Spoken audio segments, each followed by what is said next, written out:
Bonjour à tous, j'espère que vous allez bien. Ceci est la troisième partie d'une série de vidéos dans laquelle nous parlions de 3 éléments que si nous arrivons à maîtriser et à comprendre, peuvent radicalement changer notre vie. Le premier élément, c'était comment attirer à soi les personnes et les opportunités. Et nous avons dit que pour cela, il faut juste soi-même être une opportunité et se mettre dans l'environnement dans lequel nous voulons évoluer. Deuxième élément, c'était convaincre. Quand nous avons attiré les personnes à soi, comment les convaincre? Nous avons dit que pour convaincre, il fallait tout simplement donner et donner de la fort belle manière, si possible mieux que quiconque.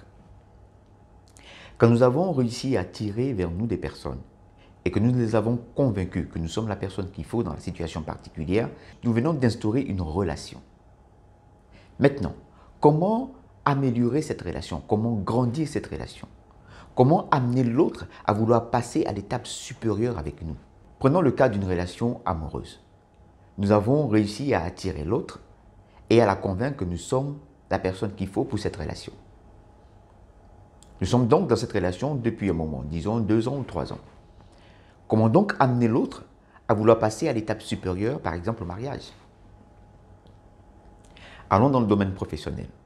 Nous avons réussi par notre CV, notre lettre de motivation, à convaincre un employeur de nous prendre en entretien. Nous avons essayé pendant l'entretien de le convaincre et nous avons réussi à le faire. Il nous a pris en tant que stagiaire ou pour un CDD ou pour un essai. Comment donc amener cet employeur à vouloir passer à l'étape supérieure avec nous? Comment donc grandir nos relations et passer à l'étape supérieure? C'est ce que nous allons voir dans la troisième partie. Et si tu es prêt, let's go!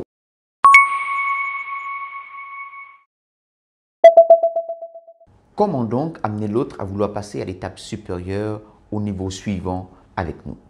La question que j'ai envie de te poser d'entrée, c'est qu'est-ce qui, à ton avis, fait que les relations stagnent? Tu me diras dans les commentaires, mais pour moi, je suis presque convaincu qu'il y a 2 éléments. Le doute et l'incapacité ou le manque de volonté de se projeter dans l'avenir avec la personne.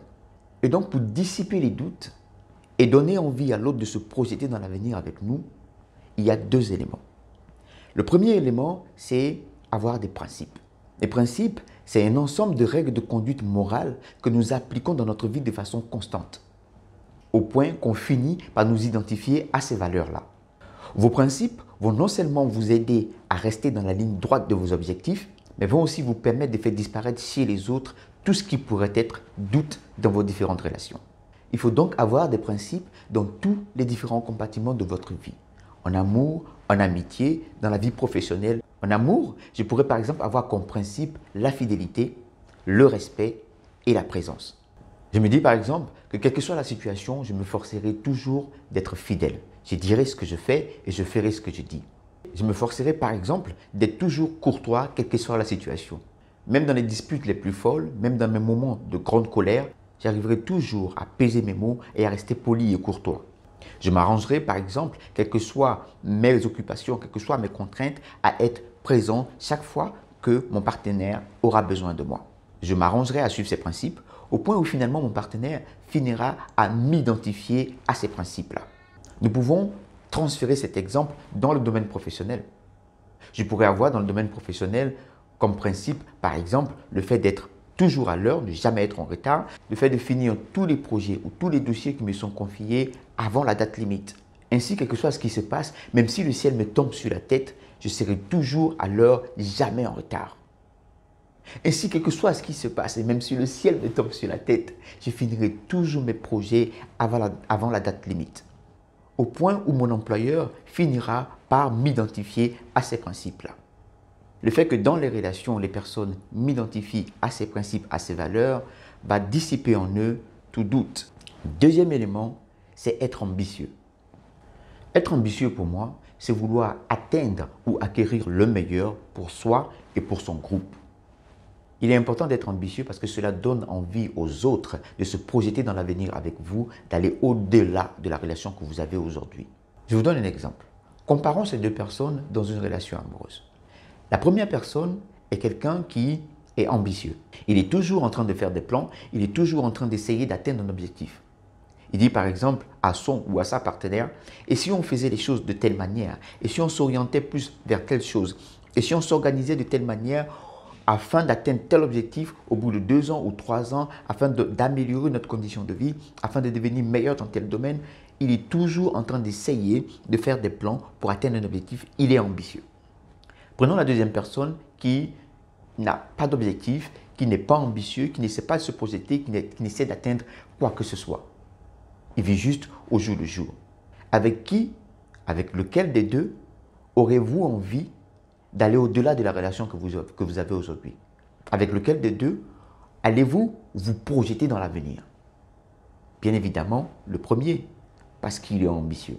Je vous donne le même exemple dans le milieu professionnel.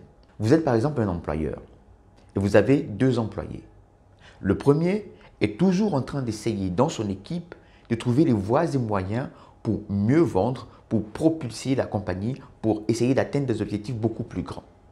Très ambitieux. Toujours en train d'essayer pendant les réunions de faire des propositions. Et si on essayait de toucher tel segment de marché? Et si on essayait de toucher telle communauté? Et si on essayait de toucher telle tranche d'âge? Nous pourrions peut-être mieux vendre. Et si on essayait d'explorer telle opportunité, telle possibilité? Toujours en train d'essayer d'aller beaucoup plus loin. Et vous avez un autre employé qui, lui, vient au boulot, fait son taf et rentre chez lui, rien d'autre. Si vous avez un poste beaucoup plus important, auquel de ces deux allez-vous le proposer? Bien évidemment, au premier parce qu'il est ambitieux. Avoir des ambitions, comme je disais, donne aux autres l'envie de se projeter dans l'avenir avec vous. Pour donc grandir vos relations, il faut non seulement avoir des principes, cela dissipe les doutes, et ensuite être très ambitieux parce que cela donne envie aux autres de se projeter dans l'avenir avec vous. J'espère que ces 3 éléments vont vous aider dans votre vie de tous les jours. Je voudrais vraiment vous remercier parce que notre communauté grandit de plus en plus. Je voudrais vous remercier pour vos encouragements, vos likes et vos commentaires. J'espère vous retrouver avec grand plaisir dans la prochaine vidéo. D'ici là, on est ensemble.